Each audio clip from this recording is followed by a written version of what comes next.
사랑하는 여러분, 이 시대는 문명의 혜택을 많이 받고 있습니다. 그래서 우리에게 좋은 일도 많이 있고 그 문명의 혜택 속에서 우리가 경험하지 못한 미래의 세계를 예측할 수 있지만 그러나 또 한편으로는 재앙도 많습니다. 재앙도 많습니다. 성경에 보게 되면 특별히 구약 성경에 나오는 재앙들이 있습니다. 주로 전염병과 관련된 재앙들이 있고 또 신약 성경에 보게 되면 또 마지막 그 말세의 징조 가운데 나타나는 재앙들이 많이 있습니다. 각종 지진이나 전쟁이나 자기를 사랑하고 또 부모를 공경하지 않는 등 해서 많은 재앙들이 있게 됩니다. 또 우리가 현실을 보게 되면 또 우리가 남북의 어떤 강대강 긴장 속에서 또 우리가 나라를 위해서 더 많은 기도도 필요한 그런 때인 것 같습니다. 이런 이 재앙들이 마치 막 소나기를 맞는 것처럼 한 번에 다 맞는 그런 느낌을 받고 있습니다. 그래서 우리는 그런 느낌을 받을 때마다 위기라는 말을 가끔 사용하게 됩니다. 그러나 저는 그런 위기의 때에 절망하지 않았으면 좋겠어요. 왜냐하면 성경은 우리에게 많은 위기를 희망으로 바꾼 이야기를 우리에게 들려주고 있기 때문입니다. 출애굽기 오늘 우리가 읽었던 15장 말씀도 그런 맥락에서 여러분에게 말씀을 증가하도록 하겠습니다. 이 출애굽기 15장은 전반부에 어떤 내용이 나오냐면 우리가 지난 시간 이스라엘 백성들이 이제 홍해바다 앞에서 앞에는 바다가 길을 막고 있고 뒤에는 애굽의 군대가 추격하는 그 상황 속에서 모든 백성들이 하나님을 원망하고 모세를 원망할 때 모세가 하나님이 주신 그 지팡이를 의지해서 바다 한가운데에 놓고 손을 들고 기도했잖아요. 그리고 놀랍게 모세의 그 기도에 하나님께서 응답해 주셔서 홍해바다가 육지처럼 갈라지는 놀라운 기적사건을 이스라엘 백성들이 경험하게 된 겁니다. 그리고 그들이 이제 이 바다를 다 건넌 다음에 그리고 또 그들을 추격하는 애굽의 군대가 전부 바다에 수장당하는 정말 믿기 어려운 놀라운 그 기적 속에서 그들이 하나님 앞에 보인 행동은 뭐냐면 찬양이었어요. 찬양.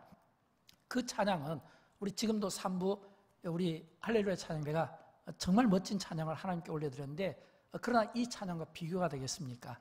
왜냐하면 우리 할렐루야 찬양대가 수준이 있지만 그러나 거기는 200만 명이라는 많은 사람들이 어떤 그들이 곡조가 만들어져 있고 곡이 만들어져 있고 음이 만들어지는 가운데서 하는 게 아니라 전부 그들이 하나님을 위해서 감정으로 받은 그 은혜로 그 감격으로 찬양이기 때문에 이 찬양은 세상의 그 어떤 찬양과는 비교할 수 없는 하나님을 향한 굉장히 웅장한 그런 어떤 대합창제가 아니었겠습니까? 그런데 놀라운 것은 그런 하나님을 향한 그런 대합창제가 있었지만 그러나 그 구원의 기쁨도 잠깐이고 그 감사도 잠깐이고 그들은 오래가지 못해 또 하나님에 대해 원망하고 불평하는 태도를 갖게 되는 겁니다. 또 원망하고 불평하는 거예요. 왜 그들이 원망하고 불평하냐면 그들이 그 홍해바다의 기적을 보았잖아요. 또 홍해바다의 기적을 보기 이전에 그들은 애굽에서 나올 때 그냥 나온 게 아니잖아요. 10가지 이 재앙을 통해서 하나님께서 하나님의 백성들은 보호해 주시고 그리고 이 애굽은 10가지 재앙을 통해서 철저하게 이 우상 숭배자들이 하나님 앞에 굴복당하고 기도하는 자들에 의해서 굴복당하고 깨지는 모습을 봤잖아요. 그런 기적과 그런 감격과 그런 그 기쁨과 그 찬송이 그 입에서 흥얼거리고 있었을 텐데 근데 그들이 이 홍해바다를 건너서 어디를 갔냐면 수르 광야로 간 겁니다. 근데 이 수르 광야는 한 사흘길 정도밖에 되지 못해요. 근데 이 광야에 가는 동안 그들이 물을 먹지 못함으로써 그들의 문제가 발생하게 되는 겁니다. 오늘 우리가 읽었던 말씀인데 22절 말씀 우리 같이 한번 읽어보도록 할까요? 모세가 홍해에서 이스라엘을 인도하며 그들이 나와서 수르 광야로 들어가서 거기서 사흘길을 걸었으나 물을 얻지 못하고 아멘. 지금 여기 본문에 보니까 이 그들이 홍해바다를 나와서 하나님께서 그들을 어디로 인도했냐면 수르 광야로 인도했거든요. 근데 사흘길을 걸었으나 이랬거든요. 사흘길을 걸었으나 물을 얻지 못하고 사실 우리 기도하시는 우리 많은 우리 권사님, 장로님 또 우리 집사님들 기도하시는 분들이 금식기도 하잖아요. 금식기도 하면서 한 사흘 정도는 물 안 먹고 합니다. 그 이상도예요. 또는 우리가 어떤 문제로 인해서 식음을 전폐할 때가 있어요. 그러나 오늘 본문에 나오는 이 이스라엘 백성들과는 상황이 다른 걸 봐야 돼요. 왜냐하면 그들이 사흘길을 걸었으나 이랬잖아요. 사흘길을 걸었으나 이 걸었으나라는 이 표현 속에서 우리가 어떤 생각을 가져야 되냐면 굉장히 힘들었겠다. 얼마나 힘들었을까? 여러분, 사람이 물을 안 마시고 살 수 있습니까? 근데 이 사울은 참을 수 있지만, 그러나 지금 이 본문에 나와 있는 이 사울길을 걸었다고 하는 이 표현은 행군했다는 의미잖아요. 그냥 행군한 게 아니잖아요. 그들이 애굽에서 나온 짐들이 있을 거 아니에요. 또 살림들이 있을 거 아니에요. 식솔들이 있을 거 아니에요. 게다가 광야는 햇빛을 막아줄 만한 그런 어떤 시원한 공간이 없잖아요. 그 따가운 햇빛 밑에서 그 뜨거움 속에서 그들이 사울길을 걸으면서 물을 얻지 못했다. 이거는 굉장히 지금 그들의 입장에서 볼 때는 힘든 이런 상황이다라고 하는 겁니다. 그리고 그들이 도착한 곳이 어디냐면 이 수르광야의 마라라고 하는 한 우물에 도착하게 된 겁니다. 근데 이 마라는 이 히브리 원어의 뜻을 보면 쓰다는 뜻이 있거든요. 쓰다는. 이 쓰다는 뜻은 뭐냐면 지금 이 마라의 물이 지금 인간이 먹을 수 없는 죽은 물 또는 상한 물 또는 썩은 물, 이 물을 먹으면 사람이 전부 다 토해낼 수밖에 없는 그런 그 물이 딱 놓여 있는 겁니다. 근데 여러분, 한 사흘 정도 행군을 하고 또 갈증과 그리고 이 더위 속에서 물을 제대로 먹지 못한 이스라엘 백성들 입장이라면 아마 그 마라의 쓴물이 좋게 보였을 가능성이 많아요. 그러니까 그들이 막 너나 할 것 없이 막 먹었겠죠. 왜냐하면 사람이 지금 눈앞에 뭔가 이렇게 허기가지고 하면 이게 막 그냥 아무것도 막 이게 물이 먹을 수 없는 이런 상황에 직면하게 되면 막 헛것이 보이는 막 이런 상황이 막 직면하지 않겠습니까? 먹을 수 있다 이거예요. 그래서 그들이 이 마라의 쓴물을 먹었는데 먹으면서부터 이제 그들이 이제는 이 원망으로 끝나는 것이 아니라 굉장히 불평과 죽겠다고 여기저기서 막 아우성치는, 그러면서 막 이 백성들이 모세에 대해서 막 원망을 막 하기 시작하는데 이 모세 입장에서는 굉장히 당황스러웠을 것 같아요. 왜냐하면 애굽에서 10가지 재앙을 이끌어낸 지도자잖아요. 또 뿐만 아니라 사흘 전만 하더라도 홍해바다를 기도로 가른 그런 기적의 그런 기도의 사람이잖아요. 지도자잖아요. 그런데 거기에 비해서 이 수르광야에 있는 마라의 쓴물은 어떻게 보면 이 홍해바다에서 건진받은 것과 비교하면 아주 작은 문제일 수 있거든요. 근데도 불구하고 그들이 복통을 일으키며 원망할 때 얼마나 이 모세가 위기의식을 느꼈을까, 이런 생각을 갖게 된 겁니다. 근데 여러분, 우리가 알아야 될 것은 우리가 어떤 위기의 때에 반드시 우리가 기억해야 될 하나님의 말씀이 있어요. 그 말씀 가운데 시편 34편 19절 말씀이 우리에게 교훈이 되었으면 좋겠습니다. 같이 한번 읽어보도록 할까요? 의인은 고난이 많으나 여호와께서 그의 모든 고난에서 건지시는도다. 아멘. 여러분, 이 말씀이 오늘 위기라고 느껴지는 분들에게는 도움이 되었으면 좋겠어요. 왜냐하면 의인은 고난이 많으나, 여러분, 성경은 그 어디에도 의인에게 고난이 없다는 말은 나와 있지 않습니다. 오히려 역설적으로 의인에게는 고난이 많다고 되어 있습니다. 우리가 성경 속에 나와 있는 믿음의 사람들을 보면 하나같이 그들이 고난과 싸우면서 믿음을 키워나갔다는 걸 보게 됩니다. 더 중요한 것은 우리는 많은 경우 고난을 당하면 고난에 우리가 시선이 집중되는 경우가 있어요. 의인은 고난이 많아. 여기에 고정될 가능성이 있어요. 그러나 우리가 성경을 보면 의인은 고난이 많아. 이게 중요한 게 아니라 여호와께서 그의 모든 고난 가운데 건지시느냐. 여기에 우리가 초점을 둬야 되는 거예요. 여호와께서 그의 모든 고난 가운데 건지시느냐 라고 했거든요. 저는 우리 가운데 고난이 없기를 바라지만 혹시라도 우리가 고난이나 위기나 또는 어떤 인생의 어려운 문제로 인해서 힘들어할 때, 그 힘든 문제 때문에 하나님의 백성들은 고난이 있기 마련이야, 이렇게 생각하지 마시고 그 가운데서도 여호와께서 그의 모든 고난 가운데 건지시노다. 이 말은 뭐냐면 의인은, 이건 뭐냐면 하나님의 자녀를 이야기하는 겁니다. 내가 의로워서 의인이 아니라 하나님의 자녀이기 때문에 붙여진 이름이에요. 그렇다면 하나님께서 하나님이 택하신 백성들, 하나님께서 인도하신 백성들, 그 백성들에 대해서 하나님께서 끝까지 책임지고 그 고난 가운데 건지시는 분이 누구냐면 하나님이시다라고 하는 거예요. 저는 여러분, 이런 믿음이 저와 여러분에게 있기를 주님의 이름으로 축원드립니다.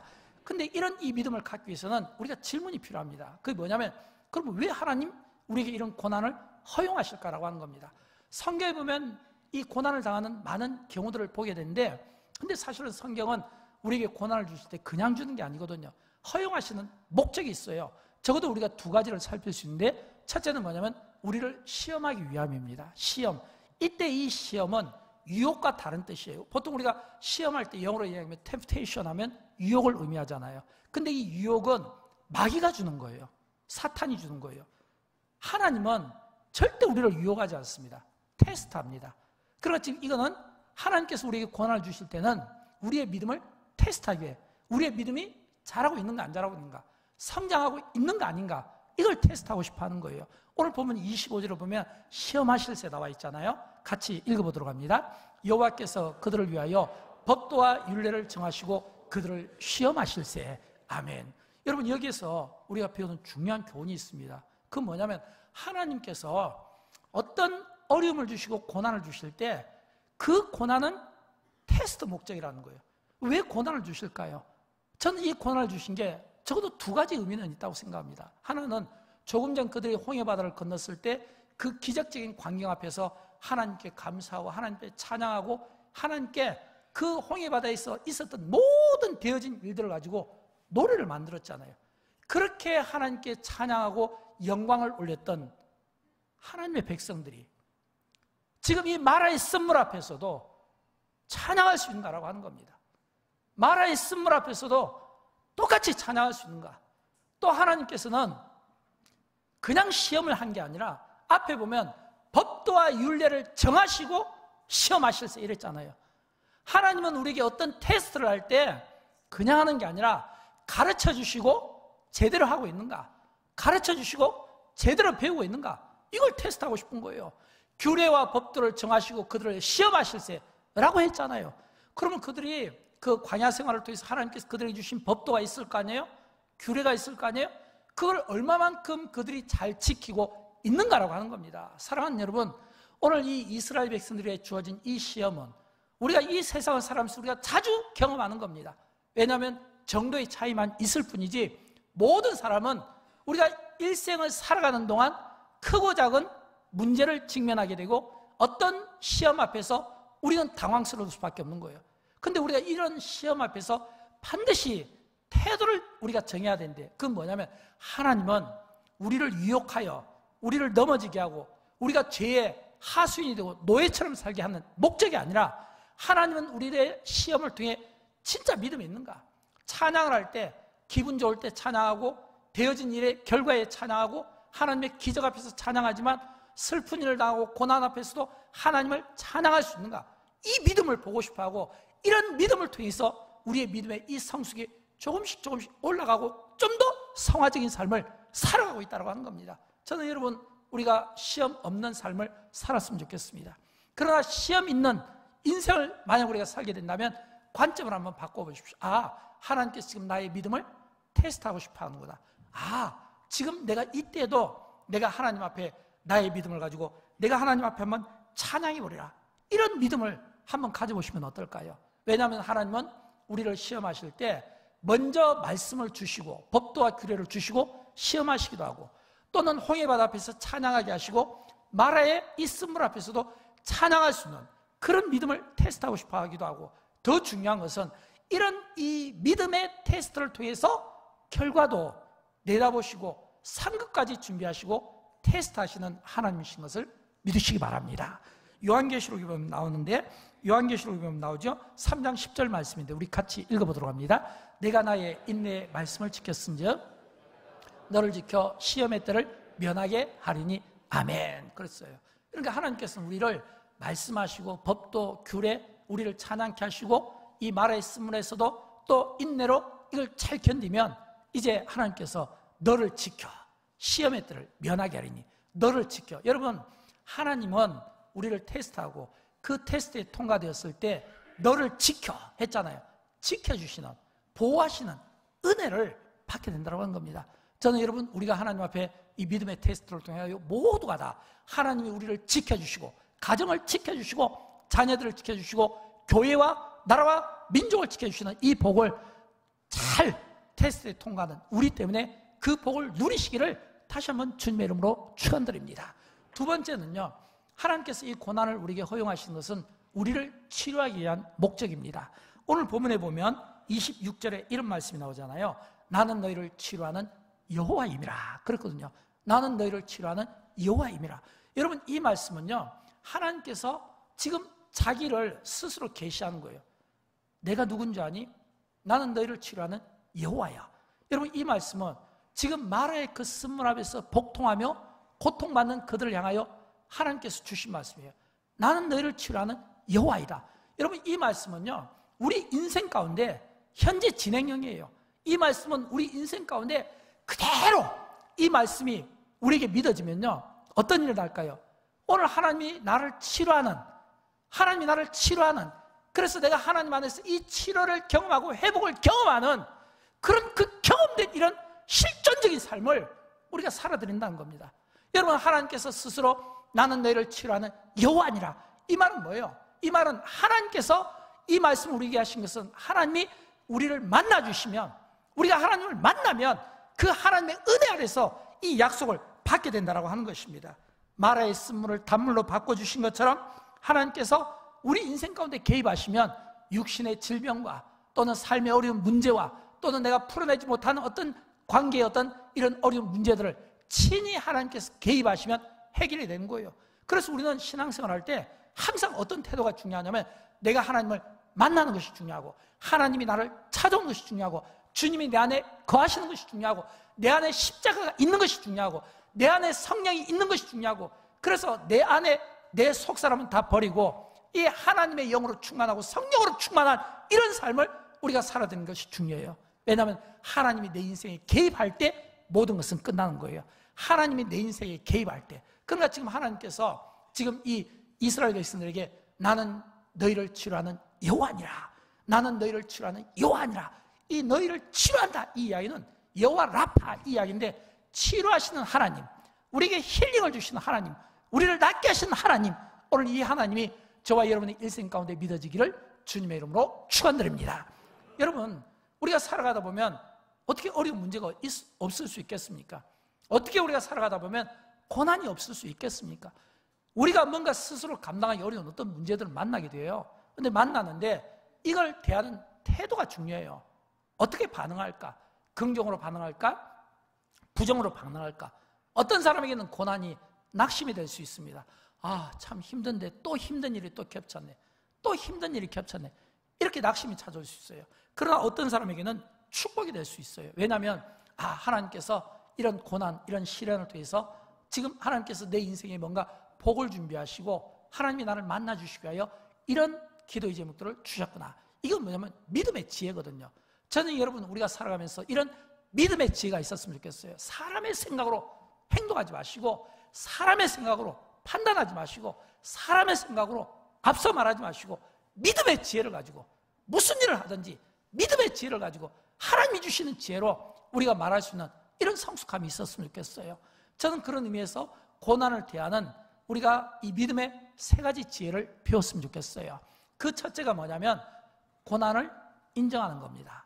고난을 인정하는 거예요. 사랑하는 여러분, 저는 여러분 가운데 혹시라도 어떤 인생의 어려움이 있다면 저는 그 인생의 어려움 때문에 스스로 자기를 부인하거나 낙심하기보다는 인정하는 자세를 가졌으면 좋겠어요. 왜냐하면 하나님의 주권 가운데는 고난도 포함되어 있습니다.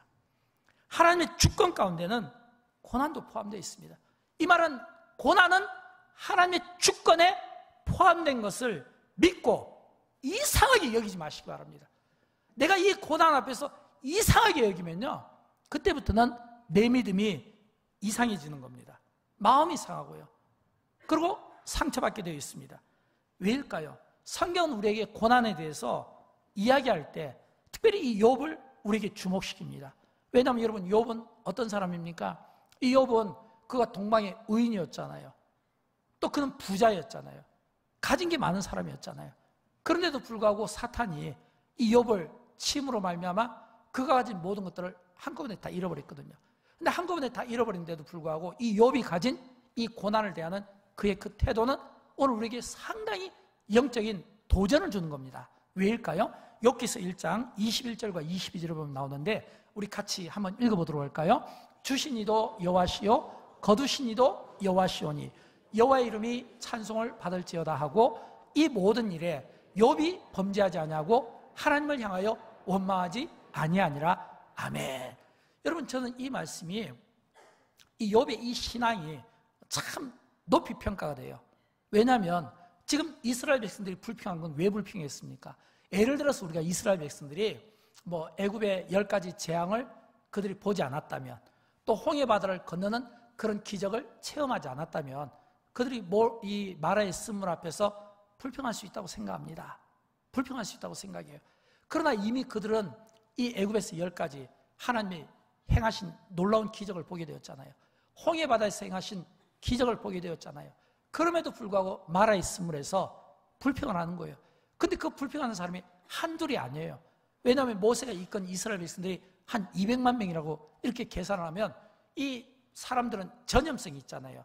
죄의 전염성, 오염이라는 게 있잖아요. 여기서 불평하면, 여기서 원망하면 이 불평이 이렇게 한 바퀴 돌고 이 원망이 이렇게 한 바퀴 돌고, 그러니까 모든 사람들이 불평하고 원망하고 아우성했을 가능성이 많다는 거예요. 근데 여러분, 욥을 한번 생각해 보십시오. 욥은 지금 이 마라의 쓴물 앞에서 불평하는 이스라엘 백성들은 그들이 배 아픈 것 때문에 불평하는 겁니다. 지금 배에 복통이 일어난 것 때문에 불평하는 겁니다. 쓴물을 먹은 것 때문에 불평하는 겁니다. 거기에 비해서 욥이 처한 상황을 한번 생각해 보십시오. 제가 굳이 설명하지 않아도 이 욥이 그가 사랑하는 모든 것들을 다 빼앗겨버리고, 그가 그처럼 자랑스럽게 했던 모든 것들을 다 빼앗겨버리고, 그리고 그의 명예뿐만 아니라 모든 것들을 다 잃어버렸잖아요. 그런데도 불구하고 그는 하나님 앞에 어떻게 이야기하냐면, 주신 분도 하나님이시고 가져가는 분도 하나님이시고 여호와는 오직 찬송만 받을지어다. 이 말은 뭐냐면, 그 모든 것들을 잃어버린데도 불구하고 그가 하나님이 찬송받으실 분입니다. 하나님을 찬송하고 있다는 거예요. 그가 이 모든 일에 욥이 입으로 범죄하지 아니하고 그가 하나님을 향하여 원망하지 않았다는 거예요. 지금 이 쓴물을 먹고 지금 복통을 일으키면서 모세를 원망하고 하나님을 원망하고 그리고 불평하는 그 이스라엘 백성들, 찬송을 잃어버린 이스라엘 백성들과 이 욥 사람의 일을 비교해 보면 이 욥이 지금 하나님을 찬송하고 있잖아요. 입술로 범죄하지 않았다고 했잖아요. 원망하지 않았다는 거예요. 여러분, 이런 이 욥이 이런 삶을 살았으니까 그 삶의 결말이 어떻게 됩니까? 욥기서 42장에 보면 5절에서 이렇게 결론 내고 있습니다. 우리 같이 읽어보도록 합니다. 내가 주께 대하여 귀로 듣기만 하였사오나 이제는 눈으로 주를 배웠나이다. 이랬거든요. 여러분, 지금 욥이 고난을 통해서 그가 배운 것은 뭐냐면, 내가 고난받기 전에는 하나님의 말씀을 귀로 들었는데 고난을 통해서 이 고난이 이제는 하나님을 눈으로 보게 되었다는 겁니다. 하나님을 눈으로 보게 되었다는 것은 지금 이 상황 가운데 일하시는 하나님, 임재하신 하나님이 눈에 보였다는 거예요. 그렇다면 여러분, 욥의 이 고난은 손해가 아니죠. 고난받기 전에는 귀로 들었던 하나님의 말씀이 이제는 고난을 통해서 눈으로 보게 되었다면 손해가 아니죠. 눈으로 보았다는 것은 어떤 의미일까요? 이제 그 고난 속에서 자기를 붙들어주고 자기를 세워주고 일으켜주시는 하나님을 실존적으로 만났다는 겁니다. 실존적으로 만났다는 거예요. 사랑하는 여러분, 저는 여러분 우리가 신앙생활 할 때 하나님을 이론적으로 안 만났으면 좋겠어요.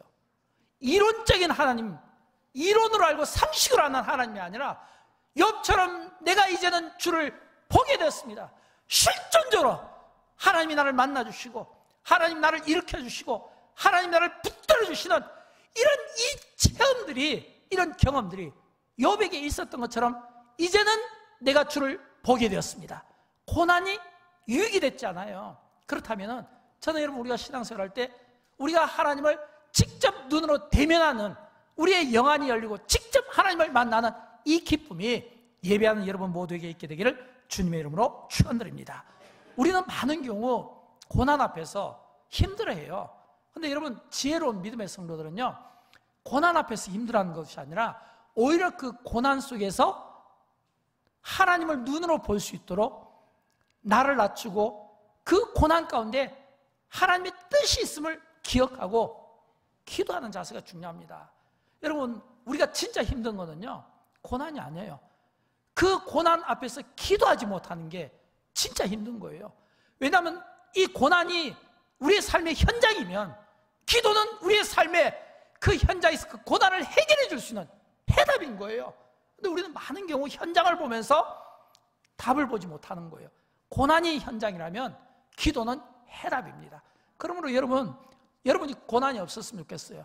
그러나 기도의 제목이 있다면 그 기도가 그 어떤 어려움이 기도를 통해서 해결받기를 진심으로 축복합니다.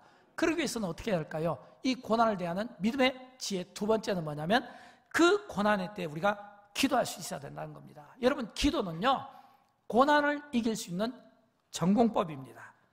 고난을 이길 수 있는 전공법이에요. 사람들은 고난 앞에서 불행하다고 생각하지만 오히려 믿음의 사람들은 고난 앞에서 기도함으로 응답을 받는 겁니다. 문제가 있으니까 응답을 받는 거예요. 기도 제목이 있으니까 응답을 받는 거예요. 왜일까요? 저는 오늘 본문 25절을 보면 이 모세의 기도가 제가 조금 전 말씀드린 이 욥과 같이 이 기도가 정말 힘있고 우리가 도전을 받아야 되는 기도라고 생각합니다. 왜인지 우리 같이 읽어보도록 합니다. 모세가 여호와께 부르짖었더니 여호와께서 그에게 한 나무를 가르치시니 그가 물에 던지니 물이 달게 되었더라. 아멘. 모세가 여호와께 부르짖었다는 겁니다. 근데 여러분, 이 지금 본문의 상황을 보면 지금 모세가 여호와께 부르짖을 때 이 부르짖은 것은 마라의 쓴물 앞에 그가 기도했다는 거거든요. 그럼 마라의 쓴물 앞에 이스라엘 백성들은 뭐 했다고요? 원망했다는 겁니다. 그러니까 많은 사람들이 원망할 때 기도하는 한 사람, 모세가 부르짖었더니 하나님께서 그 모세의 그 기도를 받으시고 한 나무를 가르치셔서 그가 그 물에 던지니 물이 달게 되었더라. 이 말은 우리가 하나님 앞에 응답받는 방법은, 문제를 해결받는 방법은 원망하고 불평하고 어디 기대고 어디 가서 찾아가고 뭔가 이렇게 배경이 되기 위해서 좀 되어달라고 이렇게 구걸하는 것이 아니라 기도하는 겁니다. 기도가 고난을 이겨나갈 수 있는 전공법이라고 말씀드렸잖아요. 아무리 원망하고 불평한다고 해서 그 문제가 해결되는 건 아니에요. 근데 모세 한 사람이 기도하니까 해결이 되잖아요. 욥이 그가 하나님을 그 고난 가운데 찬송하니까 하나님께서 그 욥에게 복을 주시잖아요. 저는 모세가 그 많은 그 원망하는 그 무리 속에서 그가 기도할 때 어떤 심정이었을까? 여러분, 주변에서 막 원망하고 불평하고 이런 사람들의 특징 있잖아요. 막 주먹 쥐고 막 구호하고 막 이러잖아요. 근데 그 속에서 모세가 하나님 앞에 기도할 때 그 기도는 어떤 기도였을까라고 하는 거예요. 그 기도를 드릴 때 하나님께서 그 기도를 받으시고 하나의 나무 조각을 주었다고 했거든요. 근데 이 나무 조각을 가지고 보통 신학자들은 이렇게 해석을 많이 합니다. 모세에게 그가 기도를 통해 보여진 그 나무 십자가가 바로 우리를 위하여 십자가를 지신 예수님의 그 십자가를 상징한다고 이야기하는 겁니다. 여러분, 예수님의 십자가가 우리에게 무엇입니까? 구원의 능력이잖아요. 예수님의 이 십자가가 우리의 모든 죄와 우리의 모든 고통, 우리의 죄의 저주에서 해결해 주신 답이잖아요. 그러니까 그 십자가를 이 모세가 던지니까 쓴물이 단물이 되었다고 하는 것입니다. 그래서 믿음의 사람들은 시편 50편 15절에 있는 이런 말씀을 좋아합니다. 환난 날에 나를 부르라. 내가 너를 건지리니 내가 나를 영화롭게 하리로다. 믿음의 사람들은, 믿음을 가진 사람들은 그 환난 날이 바로 하나님 앞에 기도하는 날이라고 하는 겁니다. 저는 이런 신앙으로 오늘 우리 인생에 있는 모든 쓴물을 단물로 바꾸는, 쓴물을 단물로 바꾸는 이런 변화시키는 능력이 저와 여러분의 기도 가운데 있게 되기를 주님의 이름으로 축원드립니다. 이런 기도로 쓰임받기를 주님의 이름으로 축원드립니다. 마지막으로 세 번째, 우리가 이 고난 앞에서 보이는 믿음의 지혜는 고난 뒤에 예비하신 하나님의 위로를 기대하라라고 하는 겁니다. 사랑하는 여러분, 지금 오늘 이 본문은 이스라엘 백성들이 홍해바다를 건넜습니다. 그들이 하나님 앞에 찬양하였습니다. 그러나 사흘길을 걸으면서 그들이 물을 먹지 못했습니다. 수르 광야에 있는 한 마라의 쓴물을 먹음으로 그들은 하나님 앞에 원망하고 불평했습니다. 그때 하나님께서 모세의 기도를 받으시고 그 마라의 쓴물을 그 나무가지를 넣으니까 단물로 바뀐 거예요. 이건 나무가지가 능력이 있는 것이 아니라 하나님의 능력이 그 나무가지를 통해서 물이 바뀐 거예요. 그래서 그들이 다 아픈 것이 나왔어요. 아픈 것이 나오면 어떻게 됩니까? 그들은 다시 목적지를 향해서 또 행군을 해야 되잖아요. 그래서 그들이 그 다음에 도달한 곳이 어디냐면 엘림이라는 곳입니다. 근데 여러분, 이 엘림은 어떤 곳이냐면 엘림은 우리가 흔히 이야기하는 오아시스라고 생각하면 돼요. 이 엘림에는 뭐가 있냐면 물샘 12과 종려나무 70그루가 있습니다.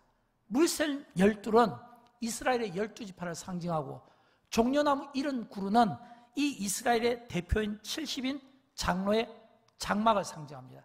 이게 지금 엘림에 있는 거예요. 이건 오아시스를 이야기하는 거예요.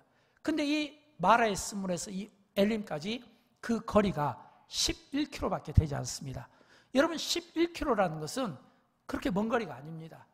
충분히 우리가 몇 시간이면 도달할 수 있는 거리예요. 우리가 많은 짐들을 가지고 행군하면서 가더라도 한나절이면 도달할 수 있는 것입니다. 엘림에 도착하면서 그때부터 그들은 충분히 힘을 누릴 수 있는 그늘이 있고 식수가 있고 장막이 있고 모든 것들이 갖춰지는 거예요. 그래서 우리는 질문을 가져야 되는 거예요. 이스라엘 백성들을 보면서 어떤 질문을 가져야 되냐면, 왜 이스라엘 백성들이 마라의 쓴물 앞에서 그처럼 원망하고 불평하였을까? 또 왜 그들이 홍해바다 앞에서 그처럼 원망하고 불평했을까? 조금만 더 가면 엘림이 기다리고 있었는데, 여러분 신앙생활은 멀리 보는 겁니다. 여러분 신앙생활은 긴 안목을 가지고 보는 겁니다. 여러분 신앙생활은 영적인 눈이 필요합니다. 영안이 열려야 돼요. 육의 눈으로 보려고 하지 말고 하나님이 주시는 영안의 눈으로 보는 거예요.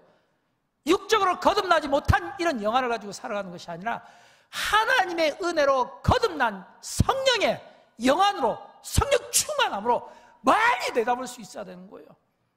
만약 이스라엘 백성들이 엘림을 보았다면, 마라에서 엘림을 보았다면 그들이 쓴물을 먹겠습니까? 그들이 쓴물 앞에서 하나님을 원망하겠습니까? 그들이 쓴물을 먹으면서 무릎을 꿇으면서 자기 자신들을 한탄하고 자기 자신들의 어떤 실패를 놓고 서로 남탓을 하겠나라고 하는 겁니다. 왜 그들이 불평했을까요? 그들이 불평한 것은 그들 안에 있는 그 육신의 그 정욕 때문에 그런 거예요. 우리가 멀리 보지 못하고 영적으로 보지 못하고 영안이 열리지 못하는 것은 왜일까요? 하나님이 우리에게 주신 이런 영적인 삶을 살지 못하는 거예요. 여러분 우리가 갈라디아서 5장에 보면 육체의 소욕과 영적인 소욕이 있잖아요. 육체의 소욕은 전부 우리를 망하게 만드는 거예요. 하나님으로부터 멀어지고 죄짓게 만드는 겁니다. 이 육체의 소욕은 전부 자기 중심이고 욕심과 탐욕과 정욕으로 가득 찬 거예요. 이런 육신의 소욕이 가득 있으니까 눈앞에 보이는 마치 닭이 큰 날개를 가지고 있음에도 불구하고 그 작은 모이를 먹기 위해서 닭끼리 그냥 부딪히면서 싸우는 것과 똑같은 모습이라는 거예요. 영안이 필요합니다. 영적인 안목이 필요합니다. 믿음의 시야가 필요합니다.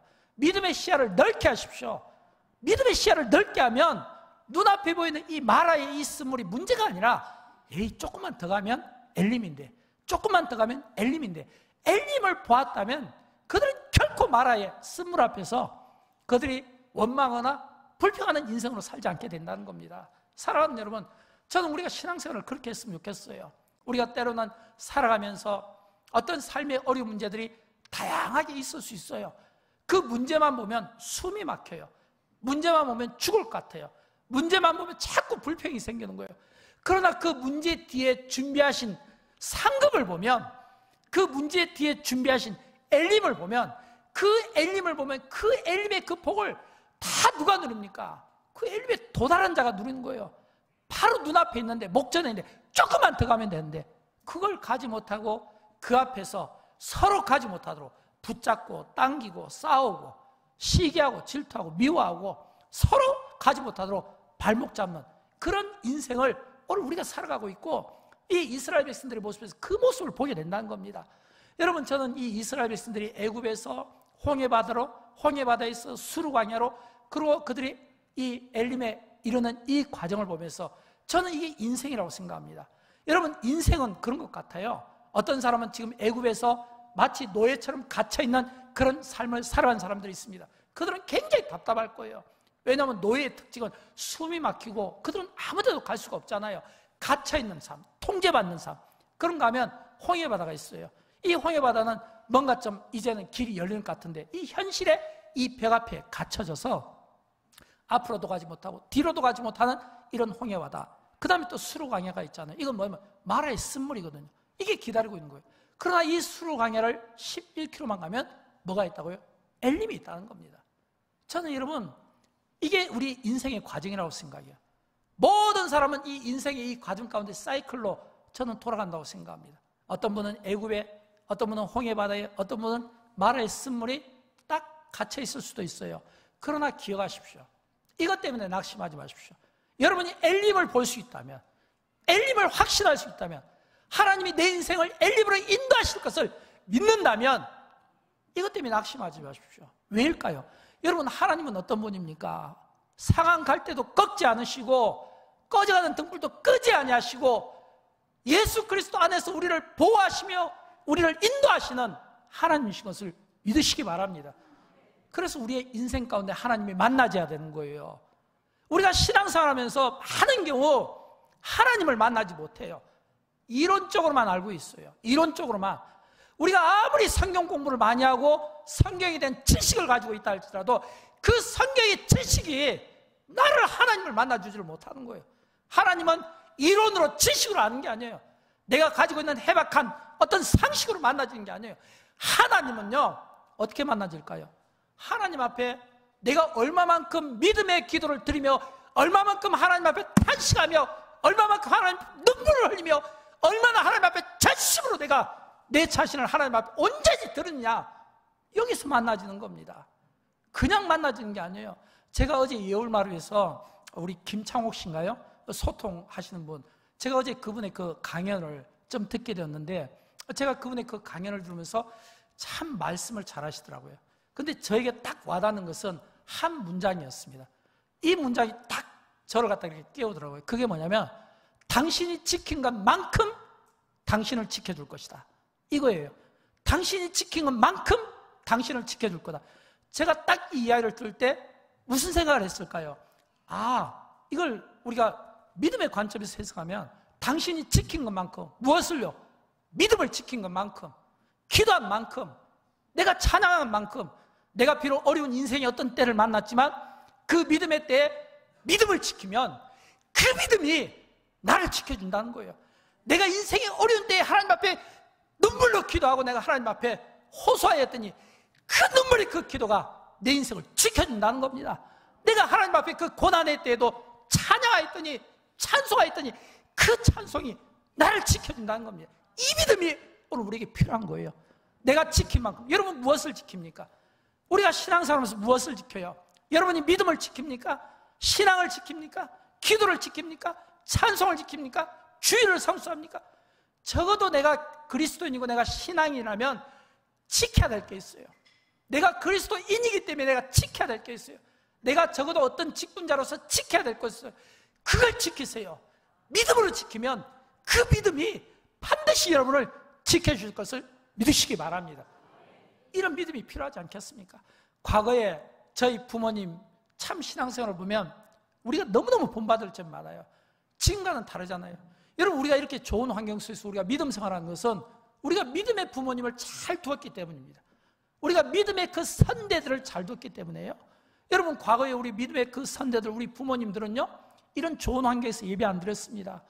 추운 겨울에 그냥 그 맨 땅에 헤딩하는 심정으로 가만히 뒤집어 쓰고 예배 드리고, 더울 때 이런 좋은 에어컨 튼 게 아니고 그냥 이 부채 같은 거 이거 붙이면서 그렇게 힘든 가운데서 그분들은 춥고 배고프고 경제적인 혜택을 누리지 못한 그때에 그들에게 뭐가 있었냐면 믿음이 있었어요. 찬송이 있었어요. 우리가 즐겨 부르는 찬송 가까운데 370장에 보면 1절에 주 안에 있는 나에게 딴 근심이 있으랴. 그 두려움이 변하여 내 기도 되었고, 여러분 여기서 2절에 보면 그 두려움이 변하여, 과거에 우리 부모님 세대는, 우리 선대에 우리 믿음의 1대 2대는요 두려움의 때에 기도한 겁니다. 여러분, 우리가 두려울 때 뭐합니까? 사람들은 두려우면요, 세상은 우리에게 이야기합니다. 그 두려움 때문에 너는 끝났다, 너는 죽었어, 너는 끝이야, 너는 망했어, 너는 실패했어. 세상은 끊임없이 우리에게 그 두려움의 때에 우리를 갖다 막 정죄하는 거예요. 근데 예수님은 그 두려움의 때에 우리에게 희망을 줍니다. 나의 평안을 너에게 주노라. 이 평안은 세상이 주는 것과 같이 아니하니라. 너희는 마음에 근심하지 말고 두려워하지 말라라고 했잖아요. 그래서 믿음의 우리 선대는요, 이 두려움을 이용해서 하나님 앞에 기도했다고 하는 사실입니다. 우리 과거의 부모님들은 그랬어요. 두려움을 이용하여 하나님 앞에 기도한 겁니다. 저는 여러분, 우리 앞에 혹시라도 어떤 어려운 문제가 있고 두려움이 있습니까? 그걸 이용하십시오. 고난을 이용하십시오. 이 고난이 이걸 이용해서 기도가 되게 하시고 두려움을 이용해서 기도가 되게 하십시오. 그러면 어떻게 될까요? 그 다음 후렴절이 뭐가 나오냐면 전날의 한숨 변하여 내 노래 되었네. 이때 진짜 우리가 요한계시록에서 나오는 그런 새 노래와 새 찬양을 부르게 되지 않겠습니까? 여러분, 진짜 찬양은요 이렇게 나와야 되는 거예요. 두려움 때에 그 두려움을 이용하여 내가 하나님 앞에 기도하였더니 그 기도가 응답되어 전날의 한숨이 뭐가 됐다고요? 내 노래가 되었다. 전날의 한숨이 내 노래가 되었다. 오늘 이 노래가 저와 여러분의 인생 가운데 있게 되기를 주님의 이름으로 축원드립니다.